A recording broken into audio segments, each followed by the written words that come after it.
So I want about 4 people per bench. Go. Grab your journals. Grab your journals.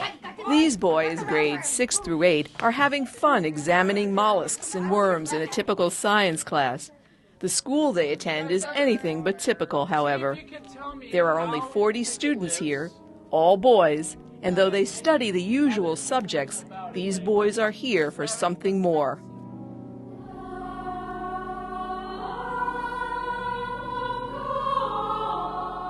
This is the Boston Archdiocesan Choir School. Boys come here to sing.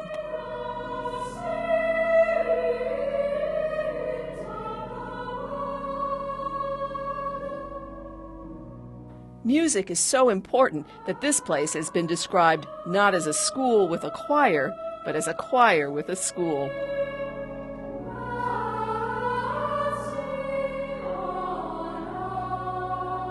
The music director is John Robinson.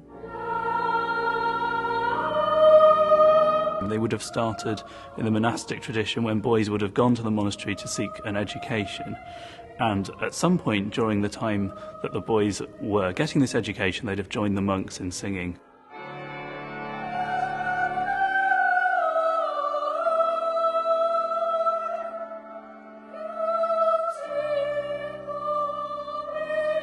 Robinson, now 29, is the product of a famous choir school in England, where boys' choirs have long been a part of the Anglican tradition. In England, where I'm from, the choir schools began perhaps in the 7th century. Initially, the monks would have been singing chant, all on one note, and as the history of music progressed and they started to sing in more than one part, they needed the boys to sing higher parts. The unique sound of a boys' choir is particularly fascinating to work with because we know it's the sound that composers had in their ears when they were conceiving much of the music.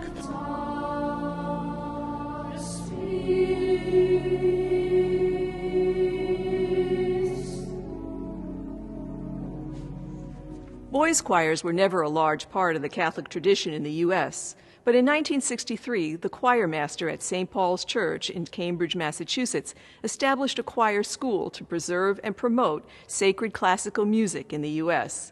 Today, the St. Paul Boys' Choir is the only one of its kind in the country. Hail Mary, full of grace, the Lord is with thee. There are no other Catholic choir schools. The reasons? Changing tastes in music, the costs of training the boys, and the trend toward boy-girl choirs.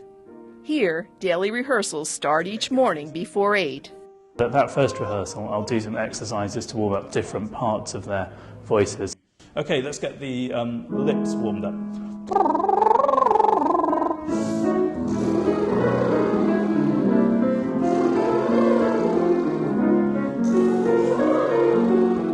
We do arpeggios with funny words. My car has flat tires is one that we often do.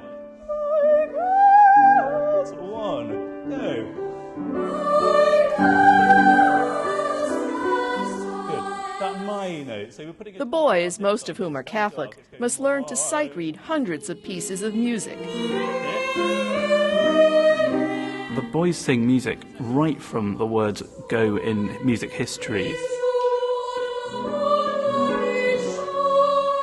They sing classical music as well, so music by Mozart, Haydn, mass settings by those composers, and into the Romantic period with motets, Bruckner, Mendelssohn, Romantic composers, and then into the modern day as well.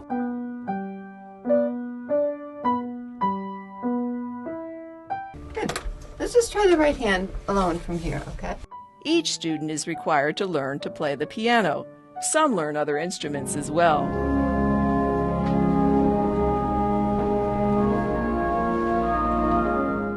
Alex Padavina, a 10th grader, learned to play the organ when he was at the choir school and now plays at a Sunday Mass here. It's a lovely sound, but it's just very unclear, the words, I cry out, praised be the Lord, that sort of clarity. And...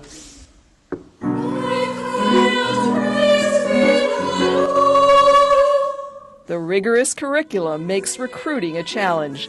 To find boys who can sing like this, Robinson visits dozens of schools in the Boston area, auditioning 3rd and 4th graders. We'd sing a song, maybe Happy Birthday or the National Anthem or something like that, and then test them each individually, just very briefly and very positively to see whether they have that ability to match pitch. Good, except we've got two notes, haven't we? Yeah. When we talk about matching pitch with a boy, we mean that we play or we sing a note to the boy and we see whether he can sing that note back to us accurately. The one word that defines what we're looking for is potential, that we don't expect to find boys who can already do all the things that we're going to teach. Good. Aidan, and breathe.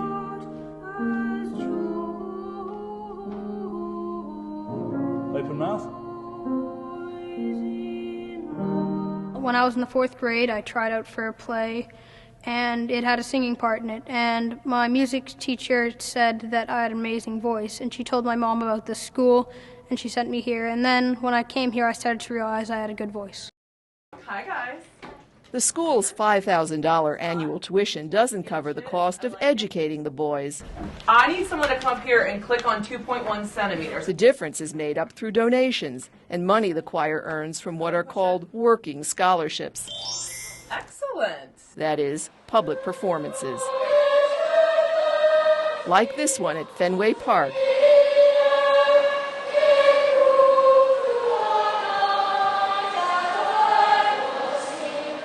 They have also sung at weddings and at funerals, including those of Rose Kennedy and Tip O'Neill.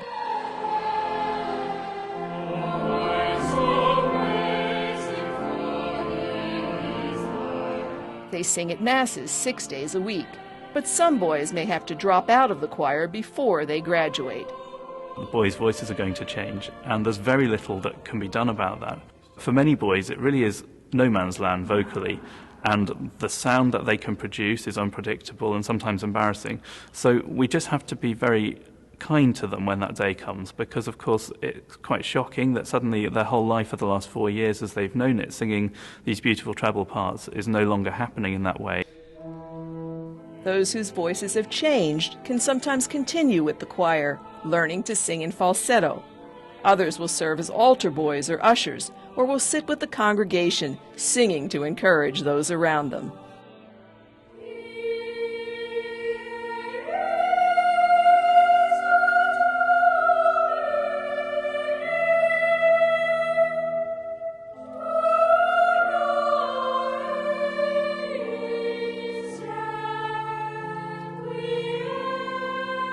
When I'm conducting the choir, so many things are going through my mind. So you're thinking about the effect it's having on the people listening.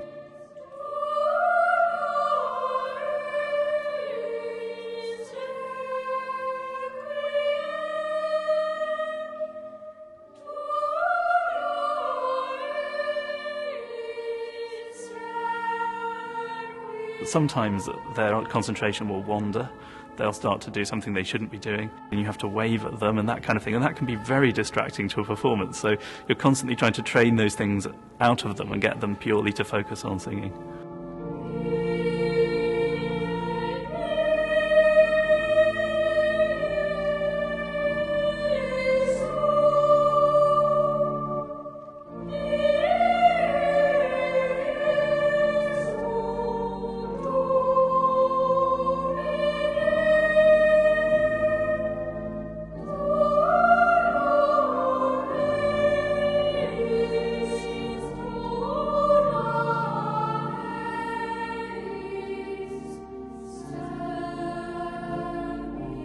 How do you impart a love of this difficult music to these very young boys? They come to it and they find something intrinsically beautiful about it. And other times they don't really get it, and then my job's harder to try and show them what's good about it or what's interesting about it. And different boys react in so many different ways. Sometimes they learn from each other. You'll get one boy who loves it and other people catch on and they see that he loves it.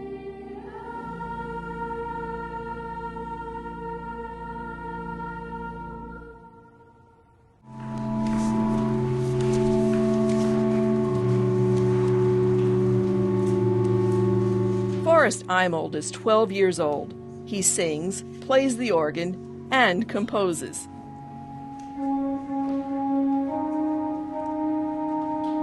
It's one thing to sing or play a piece by Mozart, and you can definitely express emotion in that, but it's another thing entirely to be able to express your own emotions and to write exactly what you want. What have you written? What have you composed lately? I've composed many works of piano. I recently finished my second piano sonata. I'm currently working on a mass for the choir school to sing, actually. And I've done some other short pieces.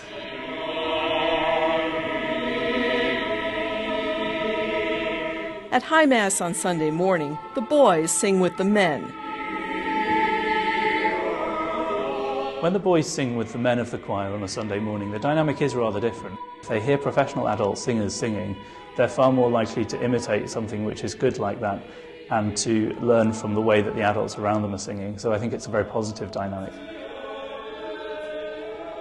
The pastor of St. Paul Parish is Father Michael Dre. That music that the boys provide can be such a source of inspiration to Catholics as well as those who are searching to better understand who God is and to come to a greater knowledge and appreciation of the many gifts and graces that God bestows on individuals. I think the boys get an absolutely unique experience because they're learning confidence to sing in front of people from an early age.